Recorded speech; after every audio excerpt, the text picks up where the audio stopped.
So this lecture starts on page 358 in your books, and this lecture we will discuss HIV and AIDS, how it's diagnosed, what's the prognosis after diagnosis, some teaching prevention strategies, and then of course, like always, we'll talk a little bit about nursing care. So HIV, or human immune deficiency virus, is a retrovirus that attacks and gradually destroys the immune system. It is a chronic disease that leaves the host completely unprotected against infection. And this, sorry about that, excuse me, this is the virus that is responsible for AIDS. So AIDS is also is actually called acquired immune deficiency syndrome, and this is the late phase of HIV. AIDS may develop after a long period of the HIV infection. There's currently no vaccination for the HIV virus and no cure. And then left untreated, it definitely can be fatal.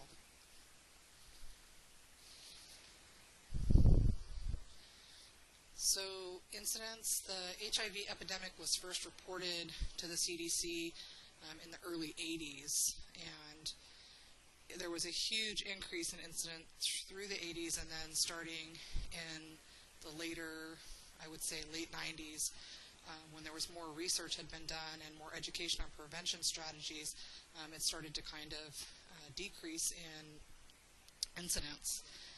Currently, it is increasing fastest in women, and then secondly with men who have sex with other men, and then African Americans have a higher rate of infection as well.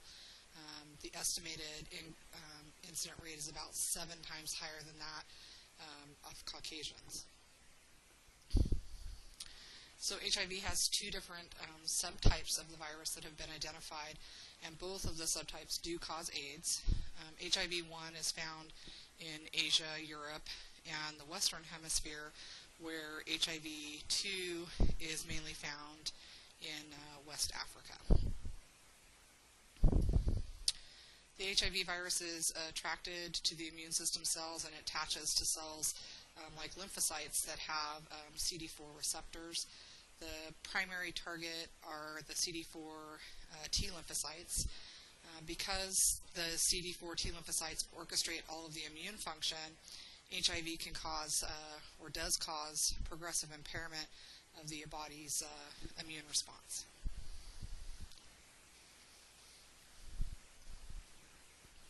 So this is just a visual showing normal immune system and one infected by HIV. You can see that the infected system, in the infected system, the CD4 T lymphocytes do not function normally because they are too busy replicating more HIV to perform their intended functions. So initial infection is followed by the clinical latency stage, which is relatively symptom-free. And then as the CD4 lymphocytes decrease and B lymphocytes become dysfunctional, this period of the infection moves to the symptomatic phase. And that varies in time from approximately 8 to 12 years. Many folks that are infected won't know for quite a long time because of there not being any symptoms at first, so may unknowingly transmit the disease to others. But as the immune system weakens, eventually then opportunistic infections and cancers may occur, and when this occurs, then the person is diagnosed with AIDS. So prevention is huge. Prevention and education are the best ways to manage this epidemic, and education should start at a fairly young age with older school-age children. So HIV is actually a very fragile virus that is transmitted only through infected blood, sexual secretions, or from infected mother through fetal transmission or through breast milk. It is definitely not spread casually. There has to be a portal of entry, either tears in mucous membranes, access to the bloodstream, or lymphatic tissue. So it doesn't transmit through intact skin. So casual contact, again, like kissing, hugging, shaking hands, any kind of casual contact that does not, those type of things do not transmit the virus unless there's breaks in the skin and there's blood to blood or bodily fluid to open type of unintact skin or unintact mucosa that it gets into. So let's talk a little bit about sexual transmission. So most easily it is spread to women this way, and that's because the vagina has a greater amount of mucous membranes than you can also get it through, or there are higher risk acts, I would say. Anal sex is the riskiest type of sexual act for either gender because it can result in tearing of the mucous membranes. So to help prevent it, obviously abstaining is the only sure way to prevent any type of sexual exposure. But having long-term monogamous sexual partners who are in a relationship who do not or have tested negative certainly can also decrease the risk. Limiting sex partners would be kind of third on the list, but even with multiple sex partners, using protected sex is going to be very, very important. So you can use things like condoms. I've pictured here is on this slide is a dental dam, and basically it's just a sheet of latex that can be used to cover different parts of the body during types of intercourse, whether that's but usually used for oral types of intercourse. And then latex gloves if there's cuts or other things on the person, or you can use those to protect your hands as well. And then there's always the thought of alternate sex practices like masturbation or massage, which can be used to prevent exposure from blood and other types of secretions while still kind of having sexual contact. So parenteral transmission, so this is through injecting drugs. So obviously, again, number one would be don't use drugs. So if you do, or if the client does, we can instruct them about not sharing needles or syringes. And then we can also talk to them about if they absolutely are going to share their needles and there's no way around that and they won't stop sharing. We can teach them about cleaning their equipment, which is accomplished by flushing the syringe and the needle with water until it is clear of blood, and then they can fill it with bleach and then shake that or let it be in there for about a minute, flushing the needle with bleach as well, and then flushing with water again. And then certainly you can, if you need a blood transmission, obviously autologous blood or your own blood is going to be the safest. But there is a lot of screening around all donated blood since the 1980s when all of this kind of came about. But it is not 100% sure, and there certainly is still a very small possibility of infection from blood transfusions. For pregnancy, voluntary HIV pre-test or testing is encouraged for all pregnant women because there are things that you can do during pregnancy to reduce the risk of transmission to the infant. So testing during the prenatal phase is important, and anytime we do any type of testing, we want to make sure that there's counseling set up or some type of counseling in place where they can get it. So if the mother is HIV positive, they will put them on antiretroviral therapies. And this can significantly reduce the risk of transmission to the infant. So again, that's why it's so important for pregnant women, if they don't already know they're positive, to get tested, because again, it's not curable and they don't want to transmit it to their child. And the other thing is, if the mother is HIV positive, they will treat the infant for 6 weeks with antivirals afterwards. And then also nursing would be aware about avoiding things like scalp monitoring or any type of invasive types of procedures or episiotomies on the mother, which could increase the risk of exposure to the infant to the mother's blood. So that scalp monitoring actually goes into the infant's skull or their skin of their head while they're still before birth. And then, of course, the episiotomy is a cut to the mother. So we want to make sure to reduce those risks whenever possible. For healthcare providers, again, hand hygiene. Wash your hands, wash your hands, wash your hands. Use PPE. Always use standard precautions for everyone. Never ever recap needles, and I think we've talked about that pretty significantly. And then certainly there are systems in place within healthcare with needleless systems and other types of needle safety devices to prevent needle stick injuries from happening.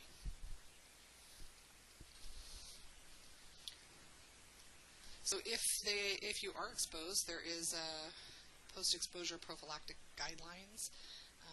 Post-exposure prophylaxis, or PEP, involves taking some anti-HIV medications as soon as possible after exposure. Usually it consists of about 2 to 3 antivirals that are taken for about 4 weeks.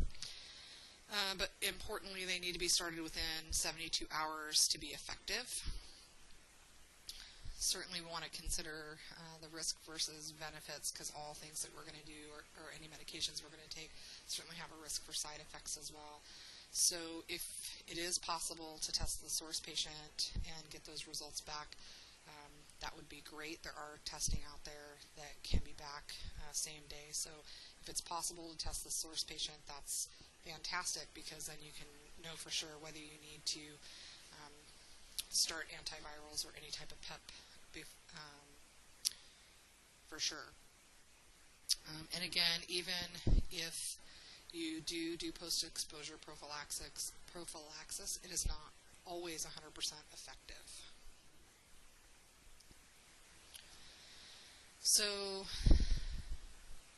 certainly you need to avoid any high-risk behaviors while you're being treated after an exposure and until you have negative tests over time. So usually you'll have testing at 6 months and then 1 year after the exposure, remembering that folks can be asymptomatic even after they have been exposed to the virus or get the virus for quite some time. So you'll be started on some antivirals, and while you're taking those medications, you have to really be careful and not risk exposing anybody else.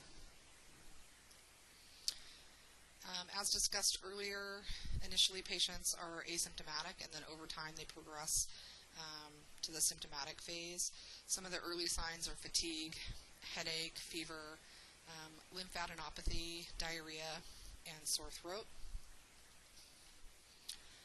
And then later signs and symptoms include shortness of breath that can be from other types of opportunistic type of things, pneumonias, weight loss, night sweats, persistent diarrhea, oral or vaginal candidiasis, dry skin, and skin lesions. The patient may also experience things like peripheral neuropathy, shingles, seizures, and dementia in the late phases. And then in the final stage of infection, at this point, the immune system is so dysfunctional that opportunistic infections and diseases start to occur. Some of the complications that are associated with with AIDS, is something called AIDS wasting syndrome. And this syndrome is defined by involuntary weight loss of more than 10% of the baseline body weight, in addition to some chronic weakness, fever, diarrhea lasting greater than 30 days. Excuse me. Several other factors can contribute to this syndrome, from decreased appetite, altered metabolism, malnutrition, GI infections. Certainly medication side effects can contribute to it, altered mental status. But basically, like all body systems, are certainly affected by the malnutrition. So, Candida albicans is a fungal type of infection. Cytomegalovirus, or CMV, can affect many different areas of the body, but commonly, or common site of infection is the eyes. Certainly can cause some mild visual impairments, but can also actually cause total blindness as well.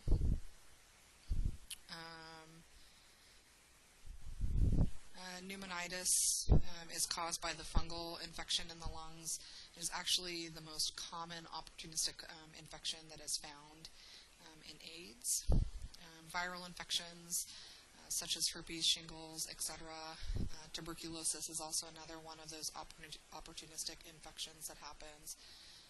Kaposi sarcoma, this is the most common cancer associated with AIDS, and these are usually small, painless, like purpley blue lesions.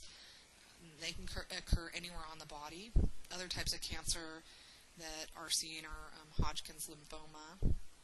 And then for women, cervical neoplasia is pretty common with HIV.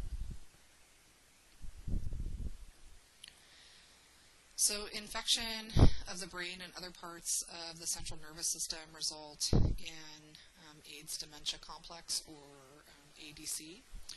And symptoms range from mild to severe, and can include memory impairments or personality changes, hallucinations, leg weakness, loss of balance, slow responses, and certainly with any type of dementia, safety is of a huge concern and very important to think about. So for diagnosis, there's different types of testing that is done, HIV antibody testing, complete blood counts, lymphocyte counts, CD4 and 8 T lymphocyte counts, some viral load testing, and then genotyping. These can be accomplished through finger, stick blood, oral fluids, urine, or all types of specimens that can be used for HIV testing. And as mentioned before, some of these tests can actually provide results the same day. After infection, antibodies might not be formed for about 3 weeks to 3 months or even longer. So if there is a suspected exposure, there's a pattern of tests that happen over time. So they'll do an enzyme-linked immune absorbent assay. If this is positive, they'll repeat the test again. If it's positive again, then they'll do what's called a Western blot test. And if all these are positive, then they would say you are HIV antibody positive. So genotyping measures resistance to current antiviral treatments. It is specific to that person, and so it can help healthcare providers choose a treatment regimen that is more likely to be effective against that person's virus. Some serology testing for syphilis is recommended as well because of the high incidence of concurrent co-infections with hepatitis A, B, and C. Certainly those tests should be done as well, and then also liver chemistry panels are indicated. and these should all be done in the early evaluation when when the patient is first diagnosed with HIV. Because there's no cure for HIV or AIDS, the goal of therapy is really to prevent or delay development of any types of opportunistic diseases. Current recommendations are to start antiretroviral treatment when CD4 counts are less than 350, not to wait until they are below 200. They may also prophylactically treat for opportunistic diseases like hepatitis A, B, because again, there's a very high co-infection rate for these diseases with folks that have been diagnosed with HIV. They may also treat prophylactically for herpes, the pneumonitis, and the Mycobacterium avium complex, or MAC.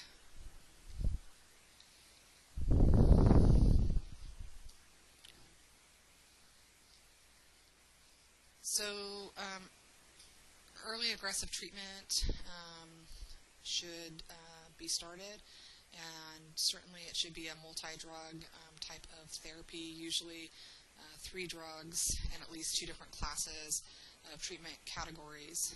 There are currently 5 classes of HIV treatments or treatment medications available. Many different combinations can be used. This is again where genotyping might be helpful in determining what combination of drugs to use. But what this does is it reduces the viral load, sometimes to undetectable levels, and certainly can prolong survival.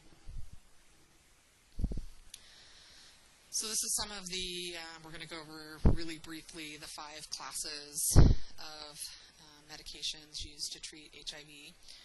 There's a great table in your book. Actually, it's very in-depth. It's table 20-4. It's on pages 368 through 370. And it has in-depth information on all the classes of drugs used to treat HIV and AIDS, examples of each of these classes, routes of administration, side effects, and some nursing implications. So nucleoside analog reverse transcriptase inhibitors inhibit reverse transcriptase and viral replication. The non-nucleoside reverse transcriptase inhibitors block HIV reverse transcriptase. The protease inhibitors bind to active sites of HIV protease enzyme and interrupt formation of viral particles. Nucleotide reverse transcriptase inhibitors block reverse transcriptase. And then the fusion inhibitors block HIV fusion with CD4 cell membrane. Many of these drugs have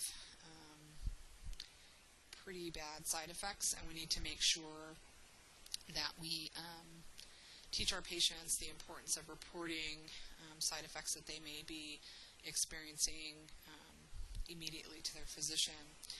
And because they have so many different side effects, one of the things that there are problems with are adherence to medication regimens, and taking these medications exactly as prescribed is very, very important in treating HIV and AIDS, because one of the major causes of drug resistance is when the medications are not taken as directed. So that's a huge teaching point for our patients. Some of the nursing diagnoses to consider for HIV and AIDS are listed here.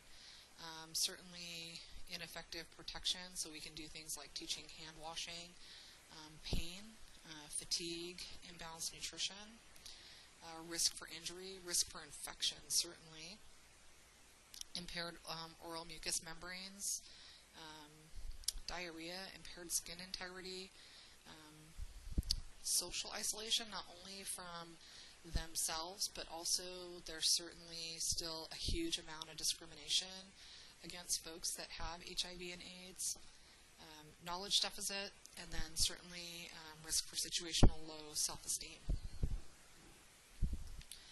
Here's some other nursing diagnoses that may be considered as well.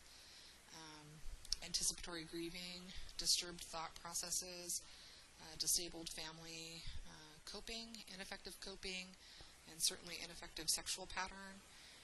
For evaluation purposes, goals are considered to be met if the patient remains free from the infection and maintains the desired quality of life and is able to participate in activities as soon as possible, or as long as possible. And once they start having more complications, then goals are actually just to maintain the dignity of the patient. So that's all of the information. The assignment for this chapter, or for this flipped day, is to answer the following questions, and I would like you to cite at least 3 references. So first, what are the risk factors for HIV or AIDS, and what are the statistics regarding this disease in Humboldt County? So looking at the epidemiology for here where we live. 2, what is the prognosis for HIV or AIDS, and what factors influence the prognosis? 3, what prevention measures are used to decrease the infection and opportunistic diseases for patients that have HIV? 4, what are some common myths around HIV and AIDS? And 5, what nursing care would you provide to patients with HIV or AIDS related medications, co-infection, prevention, and maintaining nutritional status? You can certainly use your textbook as one of your sources, but then you should use 2 other reliable references in answering these questions. Wikipedia is not considered a reliable resource for information, so I would hope not to see this as one of your references. I would also like for you to respond to 2 other posts from your peers. So this post is due by Friday, February 7th at 11:59 p.m. If you have any questions, you can post them in the questions section of the discussion forum. Thanks, and I'll see you all soon.